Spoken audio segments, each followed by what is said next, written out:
Intel. Ya. Ini dapur belum Pak? Pak, coba lihat Pak. Siapa namanya Mas?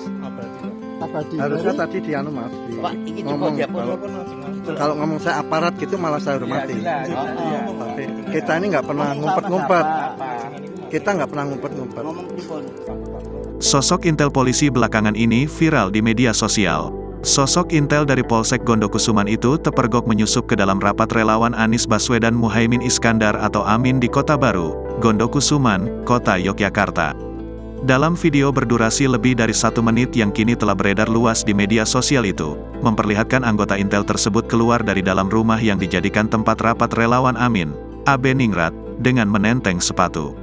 Ketika ditanya soal namanya, intel tersebut kemudian memperkenalkan identitasnya dengan nama Abadi. Sambil terus berjalan keluar, sang intel terlihat diinterogasi oleh sejumlah relawan AB Ningrat.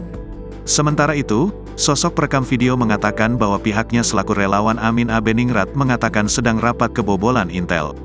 Meski begitu, pihak relawan Amin mengaku akan menghormati kehadiran aparat apabila memberitahu soal kedatangannya. Menanggapi kejadian tersebut, Kasih Humas Polresta Yogyakarta AKP Dwi Daryanto membenarkan sosok petugas dalam video merupakan anggota intel dari jajaran Polsek Gondokusuman. Adapun peristiwa yang terekam dalam video tersebut, kata AKP Dwi, terjadi pada Minggu, tanggal 18 Februari tahun 2024. Dwi menyebut anggota intel itu ditugaskan ke lokasi karena pihak kepolisian memperoleh informasi akan ada pertemuan atau rapat relawan Amin untuk merencanakan aksi unjuk rasa memprotes hasil pemilu 2024.